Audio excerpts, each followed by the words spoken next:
അധിക തീരുവയിൽ US supreme കോടതിയിൽ നിന്ന് കനത്ത തിരിച്ചടി നേരിട്ടതിന് പിന്നാലെ പുതിയ താരിഫ് പ്രഖ്യാപനവുമായി അമേരിക്കൻ പ്രസിഡന്റ് ഡൊണാൾഡ് ട്രംപ്. ലോകരാജ്യങ്ങൾക്ക് മേൽ 10% താരിഫ് ചുമത്തുമെന്നാണ് പുതിയ പ്രഖ്യാപനം. കോടതി വിധി അങ്ങേയറ്റം നിരാശാജനകമാണെന്നും രാജ്യത്തിന്റെ സമ്പദ് വ്യവസ്ഥ തകർക്കുമെന്നും ട്രംപ് പറഞ്ഞു. ഉത്തരവ് പുറപ്പെടുവിച്ച ജഡ്ജിമാർക്കെതിരെയും രൂക്ഷ വിമർശനമാണ് ട്രംപ് ഉന്നയിക്കുന്നത്. ഇന്ത്യ അമേരിക്ക വ്യാപാര കരാറിൽ മാറ്റമുണ്ടാകില്ല എന്നും ട്രംപ് വ്യക്തമാക്കി. പ്രതികരണത്തിലേക്ക്. I have the right to do tariffs, and I've always had the right to do tariffs, and it's all been approved by Congress. But we're going straight ahead with 10% straight across the board, which was the absolute right to do, and that's taking place. That's a lot of money coming into our country.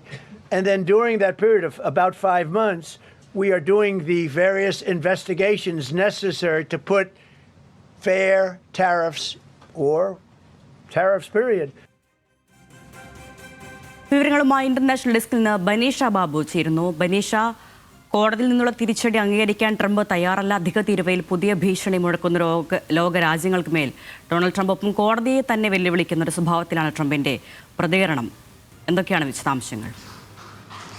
Arunya, അമേരിക്കയുടെ സമ്പദ്ഘടനയെ മെച്ചപ്പെടുത്താനെന്ന അവകാശവാദം ഉന്നയിച്ചുകൊണ്ടാണ് American president Donald Trump ലോകരാജ്യങ്ങൾക്കുമേൽ tariff ചുമത്തുന്ന ഒരു സാഹചര്യമുണ്ടായത്. ഇതിനെതിരെയാണ് ഇന്നലെ supreme കോടതി വിധി പുറത്തുവന്നത്. ഈ ഒരു സാഹചര്യത്തിലാണ് ലോകരാജ്യങ്ങൾക്കുമേൽ 10% കൂടി നികുതി ഏർപ്പെടുത്തിക്കൊണ്ടുള്ള ഉത്തരവിൽ ട്രംപ് ഒപ്പുവെച്ചിരിക്കുന്നത്. അതായത് സുപ്രീം കോടതി വിധി ശരിയല്ല എന്നുള്ള ഒരു അവകാശവാദമാണ് ഇപ്പോൾ ട്രംപ് ഉയർത്തുന്നത്. അതേസമയം ഇന്ത്യയുമായുള്ള വ്യാപാര കരാറിൽ മാറ്റമുണ്ടാകില്ലെന്നും ട്രംപ് പറയുന്നു. കരാർ പ്രകാരം ഇന്ത്യ തീരുവ നൽകുന്നത് തുടരും, അമേരിക്ക തീരുവ നൽകില്ല. ഇന്ത്യയുമായുള്ള കരാർ 18% തുടരുമെന്നും ഡൊണാൾഡ് ട്രംപ് പറയുന്നു.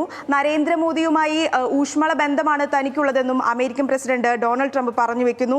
ഇന്നലെയാണ് ട്രംപിന്റെ അധിക തീരുവ നയത്തെ വിമർശിച്ചുകൊണ്ട് റദ്ദാക്കിക്കൊണ്ടുള്ള ഒരു സുപ്രീം കോടതി ഉത്തരവ് പുറത്തു വരുന്നത്. 6-3 എന്ന നിലയിലാണ് സുപ്രീം കോടതി വിധി പുറത്തു വന്നത്. അധികാര പരിധി ലംഘിച്ചുവെന്നാണ് ഈ വിധിയിൽ പറയുന്നത്. ദേശീയ അടിയന്തരാവസ്ഥകളിൽ ഉപയോഗിക്കാൻ ഉദ്ദേശിച്ചിട്ടുള്ള നിയമം വഴി ലോകരാജ്യങ്ങൾക്കുമേൽ ട്രംപ് അധിക തീരുവ പ്രഖ്യാപിച്ച ഒരു തീരുമാനം അധികാര പരിധി ലംഘിക്കുന്നുവെന്നാണ് സുപ്രീം കോടതി വിധി ഉണ്ടായത്. ഈ ഒരു സാഹചര്യത്തിലാണ് ഇപ്പോൾ ട്രംപ് ഈ കോടതി വിധി നിരാശാജനകമാണെന്നും പറഞ്ഞു വെക്കുന്നു. ആരുണ്യം, കോടതി വിധി രാജ്യത്തിന്റെ സമ്പദ് വ്യവസ്ഥ തകർക്കുമെന്നും കോടതിയെ വെല്ലുവിളിക്കുക കൂടിയാണ് ഡൊണാൾഡ് ട്രംപ് ഈ ഘട്ടത്തിൽ. ബനീഷ ബാബുവാണ് വിവരങ്ങൾ നൽകിയത്.